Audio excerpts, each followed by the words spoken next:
Hello viewers, আশা করি সকলে ভালো আছেন। তো গত এপিসোডে দেখেছিলাম আরেকটা নতুন হিউম্যানয়েড ডাইকাইজু ডিফেন্স ফোর্স বেসে এসে র্যাম্পেজ শুরু করে দিয়েছে এবং তাকে ডিফেন্ড করছে ভাইস ক্যাপ্টেন হোসিনা। যেহেতু মিনা শিরো বেসে নেই, তাই এখন বেসে যা হবে সবকিছুর দায়িত্বে হোসিনা। তো শুরু করা যাক। শুরুতে হোসিনা কাইজুটিকে ভালোই ডিফেন্ড করে, এমনকি হোসিনার স্ল্যাশের জন্য কাইজুটির কোর পর্যন্ত বের হয়ে এসেছিল, কিন্তু অবস্থা বেগতিক দেখে কাইজুটি নিজেকে বিশাল আকারে ট্রান্সফর্ম করে ফেলে এবং হোসিনা তার কাছে এখন পিঁপড়ার মতো। কিন্তু হোসিনার কোনো তোয়াক্কা নেই, সে কাইজুটিকে একের পর একটা স্ল্যাশ করছে, কিন্তু হোসিনার তলোয়ার কাইজুটির এত বড় বডির শুধু কিছু অংশতে আঘাত করতে পারছে।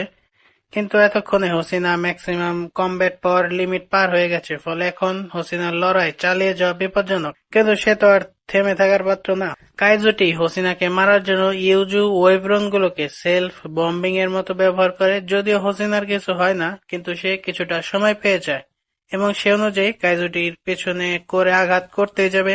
কাইজুটির শরীর থেকে অনেকগুলো চোখ বের হয় এবং হোসিনার ডিরেক্ট হোসেনের পাস্ট দেখতে পাই, যখন তার মাস্টার তাকে সব তলোয়ার চালানো নিয়ে ডিফেন্স ফোর্সের আশা ছেড়ে দিতে বলে, কারণ এডো পিরিয়ডের পর তলোয়ারের চাহিদা একেবারে কমে গেছে আর এখন তো আধুনিক অস্ত্রের অভাব নেই।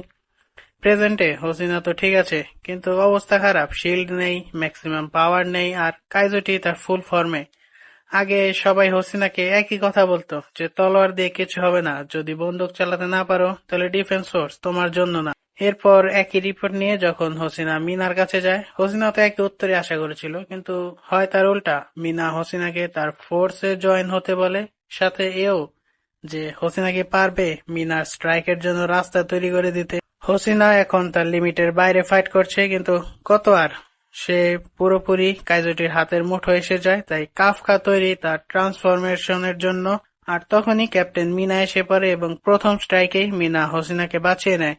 যেহেতু কাইজুটির কোর তার পিঠের পেছনের দিকে, তাই হোসিনা কাইজুটিকে নিজের দিকে নিতে থাকে, কিন্তু এই ব্লেডে কাইজুটির কিছু করা সম্ভব না। আর এর মধ্যে শিনোমিয়াও এসে কাইজুটিকে আঘাত করে, কিন্তু শিনোমিয়ার এখনো এত শক্তিশালী হয়নি যে ডাইকাইজু মারবে। তাই হোসিনার কম্বো অ্যাটাক চালায় শিনোমিয়ার সাথে এবং তাদের আঘাতে কাইজুটি এক পায়ে এসে পড়ে এবং মিনা একটা ওপেনিং পেয়ে যায় এবং এক গুলিতে কোর বেরিয়ে আসে।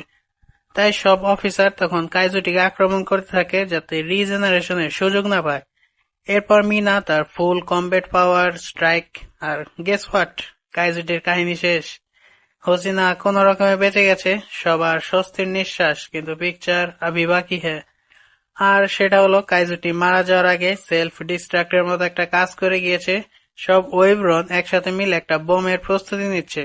যদি এটা এক্সপ্লোড হয় তাহলে 20 কিলোমিটার রেডিয়াসে যা কিছু থাকবে সব শেষ, মানে মোটামুটি কোনো নিউক্লিয়ার বমের থেকে কম না। আর এটা থেকে বাঁচার উপায়ও নেই। তখন কাফকা তৈরি হয়, সে 7-5 না ভেবে নিজেকে ট্রান্সফর্ম করে, তাও সবার সামনে, এবং রিভিল হয়ে যায় কাইজু নাম্বার 8 কে।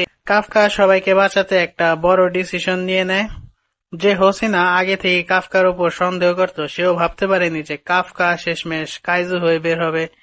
কাফকা তার পুরো শক্তি দিয়ে সেই ইউজু বমকে আকাশের অনেক উপরে পাঠিয়ে দেয় এবং সেটা সেখানে এক্সপ্লোড করে। কিন্তু এতেই যে ওয়েভ তৈরি হয় তাতে অবস্থা খারাপ, আর এটা যদি মাটিতে হতো তাহলে ডিফেন্স ফোর্সের অস্তিত্বই মুছে যেত। কাফকা এখন যে কোনো কিছুর জন্যই তৈরি, আর মিনা কাফকাকে তার হেফাজতে নিয়ে নেয় এবং এপিসোড শেষ। তো দেখার বিষয় কি হয়, সে কি আদৌ জ্যান্ত থাকতে পারবে নাকি একটা নতুন ইতিহাস তৈরি করে প্রথম কোনো কাইজু হিসেবে ডিফেন্স ফোর্সের অফিসার থাকবে। আর এই এপিসোডের ব্যাপারে কিছু বলতে হলে, জাস্ট নেইলড ইট।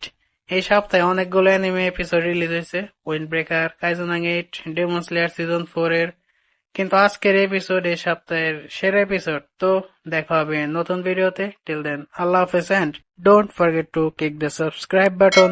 থ্যাংক ইউ।ルームシャンブルズ